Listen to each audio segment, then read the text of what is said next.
XL రాని వాళ్ళు కూడా షార్ట్‌కట్స్ యూజ్ చేసి యావరేజ్ ఫంక్షన్ ఈజీగా ఎక్సెల్‌లో ఫైండ్ చేయొచ్చు.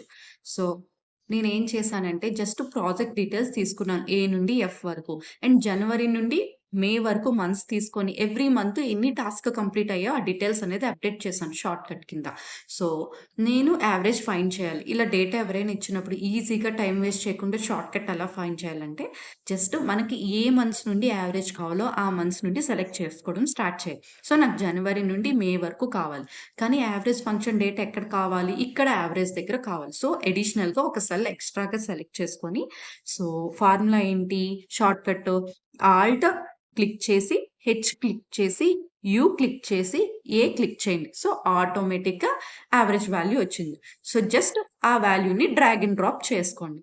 ఆటోమేటిక్‌గా మిగతా వాల్యూస్ కూడా వచ్చేస్తాయి ప్రాజెక్ట్ డీటెయిల్స్‌కి. ఇది one of the trick. Another trick ఏంటంటే using the average formula. So, equal to average అని క్లిక్ చేయండి. సో, క్లిక్ చేసి మీకు ఎన్ని మంత్స్ నుండి కావాలో అన్ని మంత్స్ సెల్స్ సెలెక్ట్ చేసుకొని బ్రాకెట్ క్లోజ్ చేయండి. సో, ఆటోమేటిక్‌గా ఎంటర్ ఇవ్వండి. సో, ఇది కూడా one of the average answer.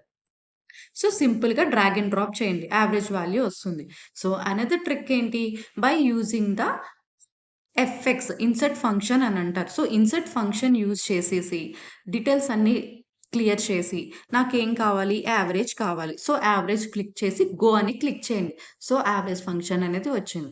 దాన్ని ఓకే చేయండి. ఓకే చేశాక మనకేంటి డీటెయిల్స్ అన్నీ కూడా సెలెక్ట్ చేసుకో నాకు జనవరి నుండి మే వరకు యావరేజ్ కావాలి. సో, ఆటోమేటిక్‌గా సెల్స్ అన్నీ సెలెక్ట్ చేసి జస్ట్ ఒక క్లిక్ ఓకే చేయండి. సో, ఆటోమేటిక్‌గా యావరేజ్ వచ్చింది. నెక్స్ట్ డ్రాగ్ అండ్ డ్రాప్ చేసుకోండి. సో, డ్రాగ్ అండ్ డ్రాప్ చేస్తే ఆ వాల్యూస్ కూడా ఆటోమేటిక్‌గా వచ్చేస్తాయి.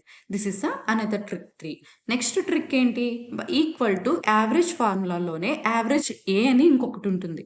సో, యావరేజ్ ఏ క్లిక్ చేసి జనవరి నుండి మే వరకు క్లిక్ చేయండి. క్లోజ్ బ్రాకెట్ చేయండి. ఆటోమేటిక్‌గా ఎంటర్ ఇవ్వండి. సో, ఇలా కూడా ఒక్కొక్క యావరేజ్ అనేది క్లిక్ చేయొచ్చు. సో, డ్రాగ్ అండ్ డ్రాప్ చేస్తే ఇలా కూడా యావరేజ్ వస్తుంది. And the final trick number 5 ఏంటి? By using the ribbon button. So, ఎక్సెల్‌లో ఈ రిబ్బన్ బటన్‌లోని ఫార్ములాస్ అనేది క్లిక్ చేయండి. ఫార్ములాస్ క్లిక్ చేసి ఆటో సమ్ ఉంటుంది. ఈ ఆటో సమ్ దగ్గర యావరేజ్ అనే ఆప్షన్ ఉంటుంది. సో, మనకేంటి యావరేజ్ కావాలో సెల్ ఆటోమేటిక్‌గా తీసుకుంటది. జస్ట్ మీరు ఒక ఎంటర్ ఇవ్వండి. సో, ఎంటర్ ఇచ్చాక ఈ రకంగా ఆన్సర్ వస్తుంది. దాన్ని డ్రాగ్ అండ్ డ్రాప్ చేయండి. సో, మిగతా ప్రాజెక్ట్ డీటెయిల్స్ యొక్క యావరేజ్ కూడా వస్తుంది. ఇది 5 ట్రిక్స్. ఏది ఈజీగా ఉంటే అది ఫాలో అవ్వండి. ఇంకేమైనా డౌట్స్ ఉంటే కింద కామెంట్ బాక్స్‌లో మెన్షన్ చేయండి. Thank you. Please subscribe my channel.